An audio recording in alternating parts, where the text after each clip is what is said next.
नमस्कार साथियों, मैं अवनीश कुमार आप सभी का आपके अपने यूट्यूब चैनल तैयारीपुर में स्वागत करता हूं। इस क्लास में हम लोग बात करेंगे लर्निंग के बारे में। लर्निंग जिसको हिंदी में अधिगम या सीखना कहते हैं, उसके बारे में। ठीक है, आप लोग जानते होंगे लर्निंग क्या होता है। बचपन से ही आप कुछ न कुछ सीखते आ रहे हैं, कुछ न कुछ आपके उसके सीखने की वजह से आपके व्यवहार में कुछ न कुछ परिवर्तन होता आ रहा है, जिसको ही क्या बोलते हैं, सीखना या अधिगम कहते हैं। ठीक है, अधिगम कब, कि कोई भी सीखना अधिगम कब होगा, लर्निंग कब होगा और कब नहीं होगा, इसके बारे में भी हम लोग देख लेते हैं।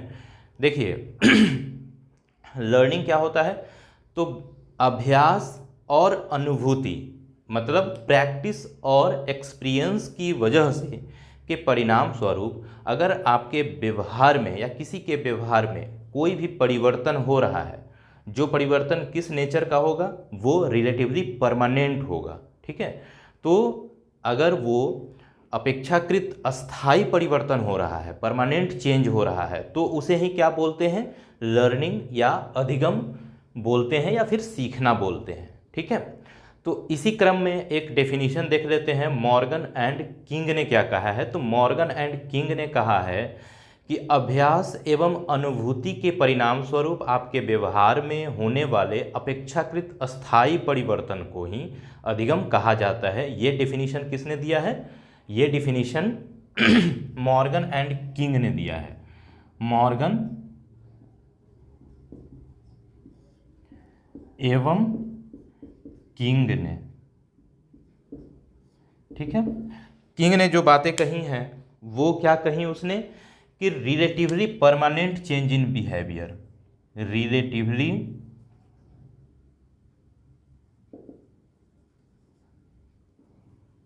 Permanent change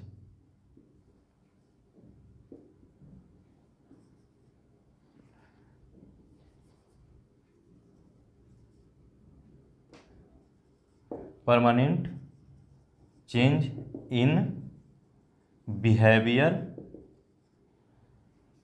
due to practice and experience.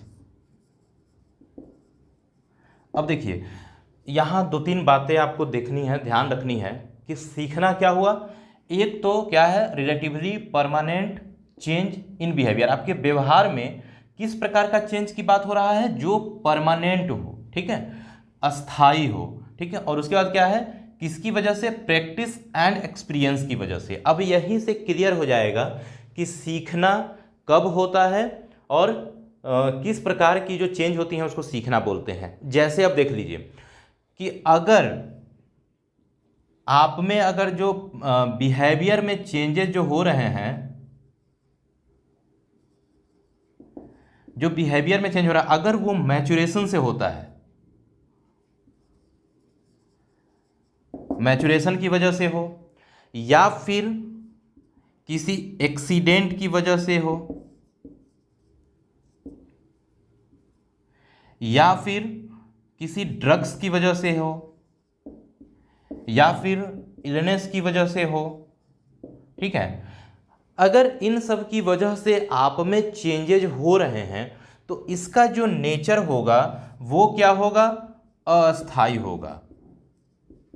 ठीक है, अस्थाई होगा, और अगर अस्थाई हो जाएगा तो फिर वो लर्निंग या अधिगम नहीं होगा। क्यों, क्योंकि अधिगम क्या होता है, परमानेंट चेंज होता है। ठीक है, और इन सब की वजह से जो अधिगम होती हैं, जो सीखना होता है, वो चूंकि टेम्पररी होता है और उसको हम लोग लर्निंग नहीं कहते हैं। ठीक है, तो यहाँ पे आपको ध्यान रखने की बातें ये हैं कि मैचुरेशन और जो एक्सीडेंट हुआ, ड्रग्स हुआ, या जो किसी भी इफेक्ट की वजह से आप में अगर लर्निंग हो गई है, आपने किसी रिस्पॉन्स को सीख लिया है, ठीक है, तो उसको क्या नहीं बोलेंगे, लर्निंग नहीं बोलेंगे। ठीक है, अब देखिए सिर्फ ये सब नहीं होंगे, इसके साथ और भी होंगे। और देखिए सीखना क्या होता है कि किसी भी रेस्पॉन्स को आप क्या करते हैं, सीखते हैं। सीखना में क्या होता है, आप रेस्पॉन्स को ही क्या करते हैं, सीखते हैं। ठीक है, और सीखने के लिए कुछ चीज़ों की ज़रूरत होती हैं, वो क्या क्या है उसके बारे में फर्दर बातें करेंगे। तो यहाँ पे आपका क्लियर हो गया क्या कि अधिगम कब होगा कब नहीं होगा, ये क्लियर हो गया। ठीक है, चलिए आगे चलते हैं, लर्निंग के बारे में थोड़ा और देखते हैं, कुछ डेफिनेशंस की बात और कर लेते हैं। ठीक है, तो यहाँ तक क्लियर हो गया कब होगा कब नहीं होगा। अब इसी पे आपकी आज की क्लास होगी, आगे हम लोग इस पे बात करेंगे। ठीक है, आइए देखते हैं क्या होता है अधिगम, और अधिगम के बारे में किसने क्या कहा है। ठीक है, उसके बारे में थोड़ा शॉर्ट में बात कर लेते हैं, इस ढंग से कि आपको इजीली याद हो जाए। क्योंकि देखिए जनरली जो डेफिनेशन होती है या जो स्टेटमेंट होती हैं उसे याद करना थोड़ा मुश्किल होता है, क्योंकि बहुत सारे डेफिनेशंस हैं। तो उसको हम लोग कोशिश करेंगे कि वर्ड्स को ध्यान में रख करके याद करें। जैसे आपने देखा क्या है, परमानेंट चेंज, एक्सपीरियंस और प्रैक्टिस की वजह से बातें कौन कर रहे हैं, मॉर्गन एंड किंग कर रहे हैं। उसी तरह से हम लोग बातें करेंगे स्किनर का, देखेंगे स्किनर का काम बहुत ही इंपॉर्टेंट है, आगे हम लोग स्किनर की थ्योरी पढ़ेंगे भी। ठीक है, तो स्किनर ने क्या कहा है, स्किनर ने कहा है कि व्यवहार में क्या होता है, जो उत्तरोत्तर सामंजस्य की प्रक्रिया, सीखना क्या है, व्यवहार में उत्तरोत्तर सामंजस्य की क्या है, प्रक्रिया है। ठीक है, उत्तरोत्तर व्यवहार में उत्तरोत्तर सामंजस्य की प्रक्रिया, मतलब क्या होता है, आप सीखने क्या करते हैं, जब आप में लर्निंग होता है तो उससे क्या होता है, आप कहीं भी एडजस्ट करने की आप में क्या होती हैं, जो टेंडेंसी होती हैं वो डेवलप होती हैं। किसकी वजह से, लर्निंग की ही वजह से। आप कहीं भी किसी भी सिचुएशन में क्या होते हैं, अपने आप को एडजस्ट कर लेते। तो सामंजस्य और एडजस्टमेंट की बातें कौन करते हैं, वो करते हैं स्किनर करते हैं। ठीक है, एडजस्टमेंट की बातें, ये प्रोसेस ऑफ एडजस्टमेंट है। ठीक है, तो ये आपको ध्यान रखना है, एडजस्टमेंट की बातें किसने कहा, स्किनर ने कहा है। ठीक है, अब चलिए आगे चलते हैं, एक डेफिनेशन और है जिसको बोलते हैं क्रो एंड क्रो का डेफिनेशन, ये साइकोलॉजिस्ट हैं। ठीक है, उसी तरह से क्रो एंड क्रो, अब देखिए क्रो एंड क्रो ने क्या कहा है, वो क्या उसका कीवर्ड्स क्या है वो देखिए डेफिनेशन में। ठीक है, तो क्रो एंड क्रो कहते हैं कि सीखना क्या है, आदतों का, अभिवृत्तियों का और ज्ञान का क्या है, अर्जन है। ठीक है, मतलब एक्विजिशन ऑफ, अर्जन की बात करते हैं, अर्जन किसका, तो ज्ञान का। ठीक है, आदतों का एवं अभिवृत्तियों का, एटीट्यूड का। ठीक है, अभिवृत्तियों का क्या है, ये अर्जन है। ठीक है, ज्ञान आदत अभिवृत्तियों का अर्जन ही क्या है, सीखना है। आप सीखने में क्या करते हैं, आप नॉलेज गेन करते हैं, आदत डेवलप करते हैं और एटीट्यूड का फॉर्मेशन होता है। ठीक है, किसके द्वारा, सीखने के द्वारा। तो क्रो एंड क्रो ने क्या कहा, ज्ञान आदत और अभिवृत्ति की बातें करते हैं, ये आपको याद रखने हैं। ठीक है, चलिए अगला एक और डेफिनेशन देखते हैं, क्या किसने क्या कहा। तो उसमें देखिए वुडवर्थ ने क्या कहा है, वुडवर्थ ने कहा है कि नवीन ज्ञान को, वुडवर्थ ने क्या कहा,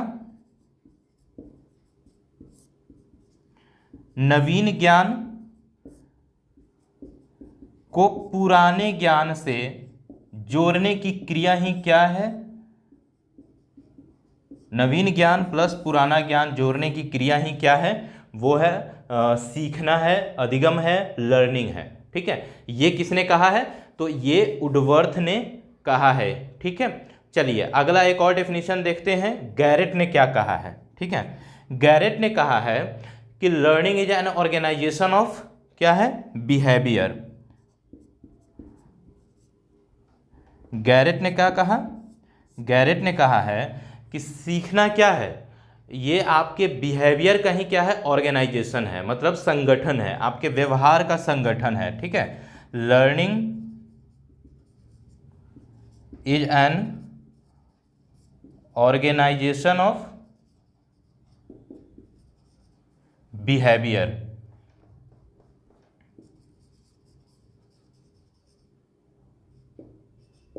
ठीक है, तो ये कुछ डेफिनेशंस हैं जिसको याद रखना है। लर्निंग क्या है? ऑर्गेनाइजेशन ऑफ बिहेवियर की बातें कौन करते हैं? गैरेट करते हैं। नवीन ज्ञान को पुराने ज्ञान से जोड़ने की बातें वुडवर्थ करते हैं। ज्ञान क्या है? आदतों और अभिवृत्तियों का क्या है? एक अर्जन है, वो कौन बोलते हैं? क्रो एंड क्रो बोलते हैं। स्किनर क्या बोलते हैं? उत्तरोत्तर सामंजस्य की प्रक्रिया है, मतलब एडजस्ट करने की एक प्रक्रिया है। ठीक है, और मॉर्गन किंग का तो आप देख ही रहे हैं। तो इस तरह से ये कुछ स्टेटमेंट और डेफिनेशन की बातें हैं। और भी डेफिनेशंस हैं, उसके बारे में भी हम लोग जानेंगे। ठीक है, जैसे जैसे क्लासेज बढ़ेंगी हम लोग जानेंगे। ठीक है, तो आइए आप चलते हैं लर्निंग के प्रोसेस की तरफ, उसके स्टेप की तरफ। क्या है, कैसे फॉलो करते हैं, किस स्टेप को फॉलो करते हुए एक व्यक्ति चीज़ों को सीखता है। ठीक है, उसके बारे में हम लोग आगे देखते हैं क्या है। ठीक है, कोशिश करिए जितने भी स्टेटमेंट बेस्ड क्वेश्चंस जो भी आएंगे ना एग्जाम में, तो ऐसा नहीं है कि बहुत लंबा स्टेटमेंट आएगा, और आप कोशिश करिए कि स्टेटमेंट को, जैसा मैंने बताया कि नवीन ज्ञान को पुराने ज्ञान से ऐड करने की बातें कौन करते हैं? वुडवर्थ करते हैं। तो आप इस तरह से कुछ वर्ड्स को याद रखिए, जिससे क्या होगा कि आपके स्टेटमेंट बेस्ड क्वेश्चंस जो भी होंगे एग्जाम में, उसमें दिक्कत नहीं होगी, वो इजीली आपसे बन जाएंगे। ठीक है, पूरा स्टेटमेंट याद रखने की ज़रूरत नहीं होती। ठीक, चलिए अगला देखते हैं हम लोग, स्टेप ऑफ लर्निंग। ठीक है, स्टेप्स ऑफ लर्निंग। ठीक है, मतलब अधिगम के सोपान, अधिगम के सोपान या चरण कह लीजिए। ठीक है, चलिए देखते हैं क्या क्या है। पहला स्टेप क्या होता है? पहला स्टेप होता है, यहां से शुरू करता हूं, मोटिवेशन। आप सीखते तभी हैं जब आप मोटिवेट होते हैं। ठीक है, या किसी न किसी प्रकार से आप जब प्रेरित होते हैं, ठीक है, तभी आप चीज़ों को सीखते हैं। मतलब एक ज़रूरत होती है और वहीं से क्या होती है, आप चाहते हैं कि आप कुछ चीज़ों को अर्जित करें। ये तभी होता है जब आप मोटिवेटेड होते हैं, जब आप प्रेरित होते हैं, या किसी चीज़ की आपको नीड होती है, ज़रूरत होती है, और उसी से रिलेटेड क्या है? मोटिवेशन। यहीं से सीखने की प्रक्रिया शुरू होती है। ठीक है, मान लीजिए आप सीखते इसलिए हैं कि किसी चीज़ की आपको ज़रूरत हो गई। जैसे मान लीजिए कि आपको ज़रूरत हो गई कि बाइक चलाने की, तो बाइक चलाना, मान लीजिए कहीं जाना है आपको, आपके पास साधन है, तो आप क्या करते हैं? वहाँ जाने के लिए जो रिसोर्सेज होते हैं उसको आप यूटिलाइज करने की कोशिश करते हैं, और उसके लिए क्या होता है, आप उसको लेकर के वहाँ से ही कहीं ना कहीं जाना, या किसी न किसी वस्तु का यूज करना ही क्या होता है?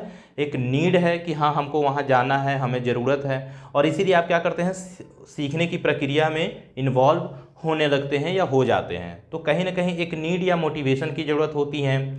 अगला जो स्टेप होता है पहला, दूसरा स्टेप क्या होता है? दूसरा स्टेप होता है कि आप सीखते इसलिए हैं क्योंकि एक उद्देश्य होता है। ठीक है, नीड के बाद एक गोल होता है, और उसी गोल को अचीव करने के लिए आप क्या करते हैं? सीखना शुरू करते हैं। सीखने की प्रोसेस में क्या होते हैं? इन्वॉल्व होते हैं। गोल के बाद क्या होता है? गोल मतलब हो गया उद्देश्य या लक्ष्य। ठीक है, चलिए तीसरा जो स्टेप होता है सीखने में, वो क्या होता है? वो होता है बैरियर। अब जैसे क्या हुआ कि आप गाड़ी चलाना सीख रहे थे, लेकिन आपको सीखने में दिक्कत हो रही है। ठीक है, तो सीखने में दिक्कत होंगी, या जो तरीका है सीखने का वो सही नहीं है, तो फिर आप क्या करते हैं? अपने सीखने की तरीका अगर मान लीजिए आपको नहीं आ रही हैं या गलत हो रही हैं, ये जनरली क्या होता है? सीखने में होता है। ठीक है, उसी को क्या बोलते हैं? बैरियर बोलते हैं, कि आप अप्रोप्रिएट रिस्पॉन्स नहीं कर पा रहे हैं। क्या आप एक दिन में गाड़ी चलाना सीख गए थे? नहीं, आप गाड़ी चलाना सीख रहे थे, उस समय कुछ ना कुछ परेशानियां, प्रॉब्लम आ रही थी। वही प्रॉब्लम क्या होती हैं? सीखने में आती हैं। ठीक है, जो रुकावटें आती हैं सीखने में, वो हो जाती हैं कि हाँ आपके पास बाइक है, अब आपके पास बाइक है लेकिन आपको बेहतर ढंग से चलाना नहीं आता, तो वो भी एक बैरियर है कि आपको कहीं जाना था लेकिन आप जा नहीं पाएंगे। क्यों? क्योंकि आपको अच्छे ढंग से चलाने नहीं आता। या फिर आपके पास मान लीजिए जो डॉक्यूमेंट होना चाहिए वो नहीं है, तो आप क्या करते हैं? वहाँ पे आप डॉक्यूमेंट प्रोसेस में लग जाते हैं बनवाने में, या फिर आप किसी न किसी ऐसे व्यक्ति को ढूंढते हैं जो क्या करे, आपको प्रोवाइड करा दे डॉक्यूमेंट, ठीक है, या फिर वो किसी न किसी तरह से आपको क्या करे, अल्टरनेटिव रिस्पॉन्स दे। तो अल्टरनेटिव रिस्पॉन्स बैरियर के बाद होता है। जब आप में बैरियर आता है, आप सीखते हैं लेकिन सीखने का तरीका सही नहीं होता, तो आप क्या करते हैं, दूसरा तरीका अपनाते हैं, ठीक है। तो बैरियर के बाद क्या होता है, बैरियर के बाद होता है वेरियस एक्सप्लोरेटरी रिस्पॉन्स बोलते हैं, क्योंकि सीखना क्या होता है, रिस्पॉन्स को आप क्या करते हैं, अर्जित करते हैं, सही रिस्पॉन्स को आप क्या करते हैं, चुनते हैं, वही प्रक्रिया क्या होती है, सीखना होती है। तो यहां पे क्या होती है कि बैरियर से बचने के लिए आप अल्टरनेटिव यूज करते हैं,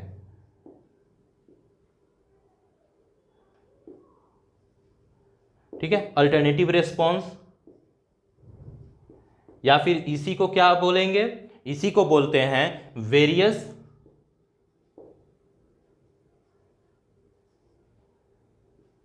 एक्सप्लोरेटरी रिस्पॉन्स। आप अलग ढंग से सोच रहे हैं, ठीक है। तो ये हो गया चौथा।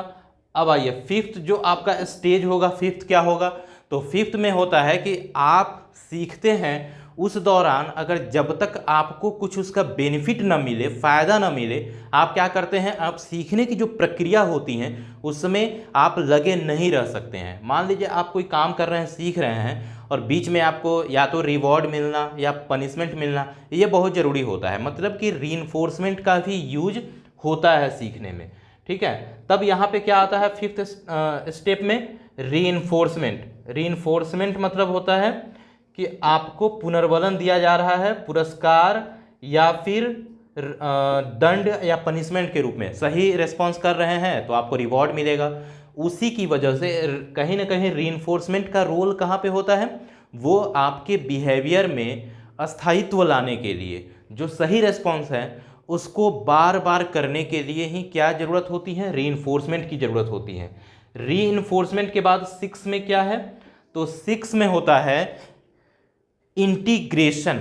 इंटीग्रेशन में क्या होता है कि आप जो चीज़ें सही हैं उसी रिस्पॉन्स को क्या करेंगे, आप अब पुराने रिस्पॉन्स से ऐड करेंगे। जैसे मैंने बोला कि नए ज्ञान को पुराने ज्ञान से जोड़ने की भी क्या होती हैं, जो प्रक्रिया होती हैं वो भी क्या है, लर्निंग है। और वो यहीं पे होता है कि आपने एक रिस्पॉन्स सीख लिया, इस प्रोसेस को फॉलो करते हुए, इस स्टेप को फॉलो करते हुए आपने एक रिस्पॉन्स सीख लिया। मान लीजिए एक चीज़ आपको सीख लिए, एक चीज़ आ गई आपको। अब क्या करते हैं, नेक्स्ट जब आप स्टेप में जाते हैं, कुछ नया सीखना होता है, तो आप पहले क्या करते हैं, जो पुराना सीखे होते हैं आप उसको देखते हैं कि क्या इससे कुछ यहाँ पे फ़ायदा मिल रहा है। जैसे कि जो साइकिल चलाना जानते हैं उसको आसान होता है मोटरसाइकिल चलाना। क्यों? क्योंकि एक तो आपको बैलेंस करने आ गया है, दूसरा चीज़ कि अब आप सीखते हैं तो आप आगे देखते हैं। लेकिन याद करिए, जब आप साइकिल चलाना सीख रहे थे तो क्या फर्स्ट टाइम आप आगे देख रहे थे या पैडल पे देख रहे थे? तो जाहिर सी बात है कि वो जो प्रोसेस थी सीखने की, वो क्या कर रही है, आपको फ़ायदा पहुंचा रही है। किस में? मोटरसाइकिल सीखने में, ठीक है। या फिर मोटरसाइकिल सीखना आपको किसी दूसरे वाहन के सीखने में क्या करती है, आपको फ़ायदा पहुंचाती है कि एटलीस्ट आपको पता चल गया है कि स्पीड कैसे मेंटेन करना है, कैसे क्लच लेना है, गियर लेना है, उसका क्या रोल होता है। तो ये सब क्या होता है, पुराने ज्ञान को नए ज्ञान से जोड़ने की जो प्रक्रिया होती है वो क्या होती है, इंटीग्रेशन होती है, या फिर ऑर्गेनाइजेशन इसको बोलते हैं, ठीक है। Organisation of previous knowledge with new knowledge, ठीक है। तो ये ऑर्गेनाइजेशन की प्रक्रिया होती है, और इसी स्टेप को फॉलो करते हुए आप में क्या होती हैं, लर्निंग होती है। तो ये कह सकते हैं कि ये लर्निंग के क्या है, लर्निंग के स्टेप हैं, सॉरी ये चरण है या स्टेप्स हैं, ठीक है। तो ये आपका क्लियर हो गया, स्टेप कैसे फॉलो करते हैं, किस स्टेप को फॉलो करते हुए आप में अधिगम या लर्निंग होता है। चलिए कुछ प्रोसेस की भी बात करते हैं। प्रोसेस भी एक होता है सीखने के लिए, ठीक है, और ये सिमिलर ही है, बहुत ज़्यादा डिफरेंस नहीं है, ठीक है। तो ये आपका क्या हो गया, स्टेप ऑफ लर्निंग। आगे चलते हैं हम लोग प्रोसेस की तरफ, ठीक है। और बहुत ज़्यादा अंतर नहीं है, थोड़ा सा अंतर है, क्योंकि कहीं ना कहीं जो भी साइकोलॉजिस्ट हैं उनके अकॉर्डिंग थोड़ी सी अंतर आ जाती हैं, ठीक है। ये एक जनरल स्टेप था, ये स्टेप ही सीखने में काम आते हैं। अगला जो होगा प्रोसेस वो देख लीजिए। चलिए आगे देखते हैं प्रोसेस ऑफ लर्निंग।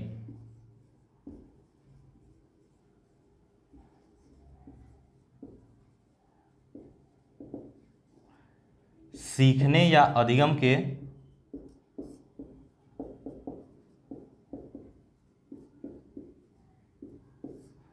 अधिगम की प्रक्रिया। ठीक है, आइए देखते हैं क्या है। सबसे पहला जो कह सकते हैं प्रोसेस होता है वो होता है नीड से ही शुरू होता है। ठीक है, जो प्रक्रिया होती है वो नीड से शुरू होती है कि एक ज़रूरत है और तभी आप क्या कर रहे हैं, सीखना चाहते हैं। जैसे कि आप सीखना इसलिए शुरू किए, मान लीजिए कि आपको भूख लगी और भूख आपको लगती है, तभी क्या होता है आप कुछ ऐसा बिहेव करते हैं, ऐसा एक्टिविटी करते हैं जिससे कि क्या हो, आपकी भूख शांत हो। उस दौरान क्या करते हैं आप अगर आपके पास रिसोर्सेज हैं तो आप क्या करते हैं, खाना बनाना सीखना शुरू करते हैं कि हाँ भूख तो डेली लगेगी तो सीखना ज़रूरी है। आप सीख जाएंगे तो आपके पास रिसोर्सेज हैं, आप क्या करेंगे, डेली खाना बनाने की कोशिश करेंगे। ठीक है, तो नीड से क्या हुआ, सीखने की प्रक्रिया शुरू हुई और ये आगे किस पे चल रही है, तो दूसरे स्टेप में देखिए, दूसरे जो प्रोसेस होता है इसमें वो होता है रेडीनेस, कि आप में तत्परता कितना है।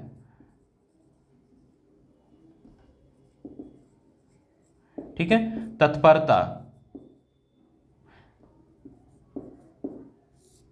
अगर आप तत्पर नहीं है सीखने के लिए, ठीक है, तो क्या होगा, आप किसी भी चीज को सीख नहीं पाएंगे। जो बोलते हैं ना कि सीखने की लगन और तत्परता होगी, जुनून होगी, तभी आप क्या करते हैं, सीखते हैं। ठीक है, तो देखिए तत्परता सेकेंड हो गया और बहुत ज़रूरी होता है सीखने के लिए। तीसरा जो प्रोसेस है वो क्या है, वो देखिए। तो तीसरा प्रोसेस होता है वो होता है लर्निंग सिचुएशंस। जो आपके पास है उसके जितने भी परिस्थितियां हैं उसका आपस में इंट्रैक्शन। ठीक है, कि आपके पास वेरियस रिसोर्स हैं, उस रिसोर्स में से क्या होते हैं, आप सेलेक्ट करते हैं जो आपके इस नीड के अकॉर्डिंग होता है। ठीक है, तो आप क्या करते हैं, परिस्थितियों को क्या करते हैं, सीखते हैं। ठीक है, learning of various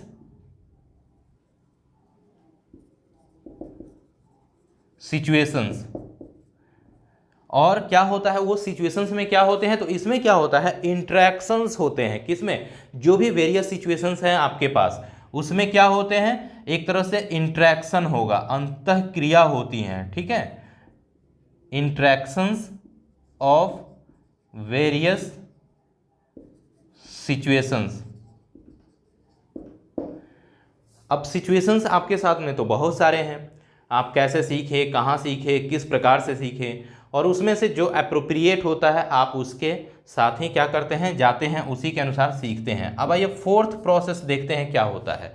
fourth process में क्या हुआ, तो फोर्थ प्रोसेस में होता है कि आप क्या करते हैं, आप एक्सपीरियंस करते हैं। ठीक है, अनुभव करते हैं कि मान लीजिए अगर आप कुछ नया सीख रहे हैं तो पुराना क्या सीखा हुआ है वो अगर मैच कर रहा है तो आप क्या होगा, आप में जो लर्निंग होगी, जो प्रक्रिया होगी लर्निंग की, वो क्या होगी, काफ़ी फास्ट होगी, काफ़ी रैपिड होगी, या फिर सीखना जो है वो क्या हो जाएगा, इजी हो जाएगा।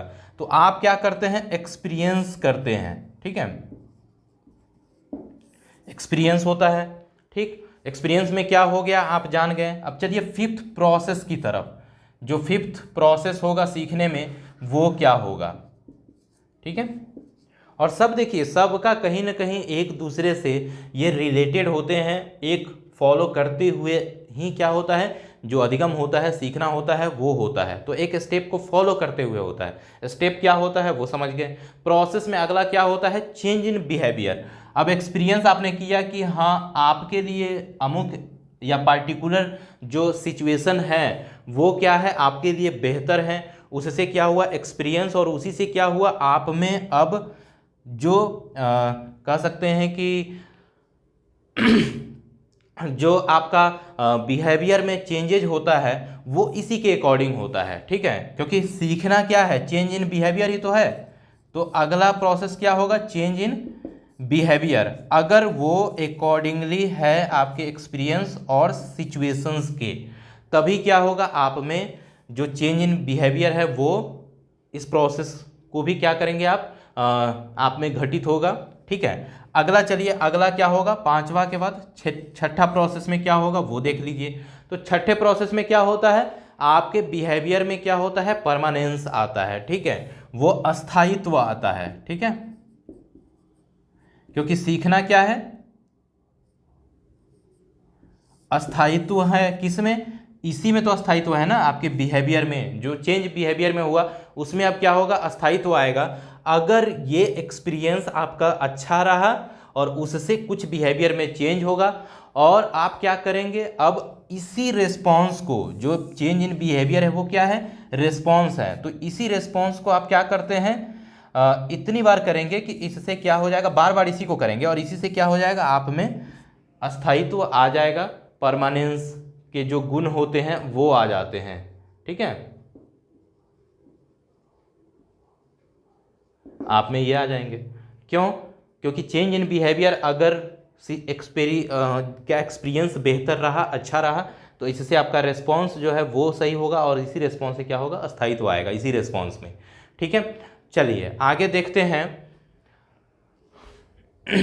स्मिथ ने भी 3 तरह के क्या बताए हैं, प्रोसेस की बातें करे हैं, शॉर्ट में थोड़ा सा बता देता हूं स्मिथ के अनुसार, ठीक है। स्मिथ ने भी क्या बताया है, 3 प्रक्रिया का वर्णन किया है, सीखने के लिए 3 प्रक्रिया की जरूरत है। वो 3 प्रक्रिया क्या है, तो पहला होता है ड्राइव, और ड्राइव का संबंध किससे होता है, नीड से होता है। नीड से का ही क्या है, नीड से आपके अंदर क्या होता है, कुछ एरोजल होता है, बॉडी में कुछ तरह के क्या होते हैं, चेंजेज होते हैं, तो बॉडीली चेंजेज होते हैं, आप एराउज्ड होते हैं और उसी से क्या होता है, आपकी सीखने की प्रक्रिया शुरू होती है। तो कहीं ना कहीं देखिए जितने भी प्रोसेसेज हैं, स्टेप्स हैं, वो सब क्या है, कहीं ना कहीं रिलेटेड है। जैसे स्टेप में क्या था, मोटिवेशन से शुरू था, प्रोसेस क्या हुआ, नीड से शुरू हो रहा है, और जो स्मिथ बता रहे हैं वो ड्राइव की बात कर रहे हैं, तो सब लगभग लगभग सेम ही है। अगला क्या है, एम की बातें करते हैं। आप सीखते तभी हैं जब आप में एक एम होता है, ठीक है, तो आप में एम है या गोल है, ठीक है, या फिर कुछ पर्पस होते हैं, उससे आप सीखते हैं। और फिर तीसरा में क्या होता है, तो तीसरा में होता है बैरियर। यहाँ भी ये बैरियर की बात करते हैं, आप देख लीजिए, यहाँ लिख देता हूँ, बैरियर होना चाहिए। बैरियर अगर आ गए तो फिर क्या करेंगे आप उस बैरियर को हटाने के लिए अलग रिस्पॉन्स करना शुरू करेंगे, ठीक है। ये आपको आ गए। चलिए आगे देखते हैं इसकी विशेषताएं, सीखने की क्या विशेषताएं हैं, कुछ कैरेक्टरिस्टिक्स देखते हैं लर्निंग के क्या हैं। तो देखिए लर्निंग क्या है, एक तो विशेषता ये है कि परमानेंट चेंज है आपके बिहेवियर में, ठीक है, ये हमेशा गोल ओरिएंटेड होता है, हमेशा मोटिवेशन से शुरू होता है, ये एक विकास की प्रक्रिया है जो आप में क्या करता है, डेवलपमेंट लाता है, ठीक है, विकास की प्रक्रिया है। उसके बाद क्या है, तो ये क्या आपके एक्सपीरियंस पे बेस्ड है, एक्सपीरियंस पे आधारित है, ये आप में एक्सपीरियंस को क्या करता है, क्रिएट करता है। उसके बाद क्या है,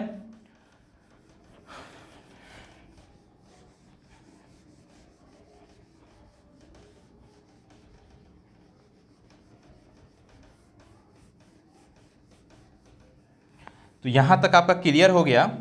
चलिए आगे आगे देखते हैं।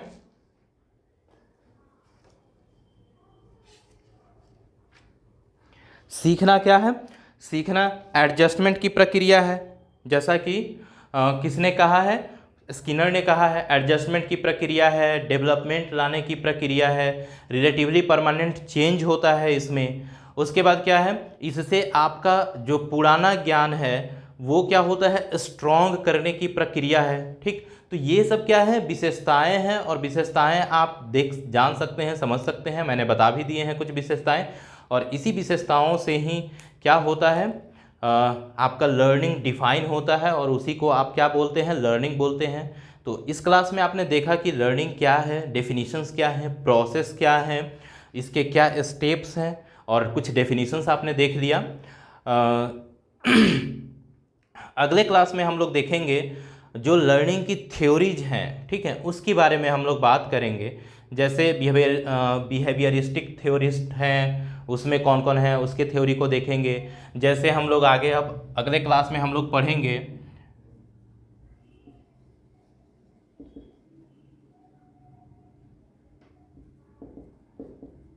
Rustic theory.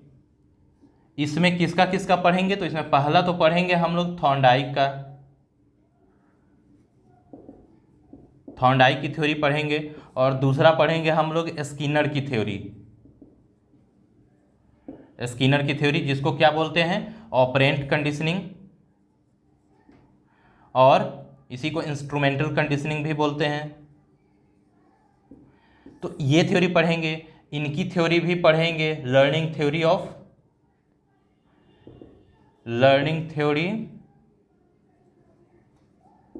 ऑफ थॉर्नडाइक, ठीक है। तो यहाँ पे हम लोग देखेंगे, जनरली आप थोड़ा सा समझ लीजिए, जो फादर ऑफ एजुकेशन साइकोलॉजी कौन किसको कहा जाता है, वो थॉर्नडाइक को ही कहा जाता है। और फर्स्ट जो लर्निंग थ्योरी देने का श्रेय किनको जाता है, वो थॉर्नडाइक साहब को ही जाता है। और इन्होंने क्या स्टडी करी है, किस प्रकार की थ्योरी है, थ्योरी में क्या आप कहते हैं, उसके बारे में हम लोग नेक्स्ट क्लास में बात करेंगे। इस क्लास को यहीं पे समाप्त करते हैं। नेक्स्ट क्लास में मिलते हैं इनके थ्योरी के साथ, किनके थ्योरी, थॉर्नडाइक के थ्योरी के साथ, ठीक है। तो इस क्लास को यहीं पे समाप्त करते हैं, मिलते हैं नेक्स्ट क्लास में। जय हिंद।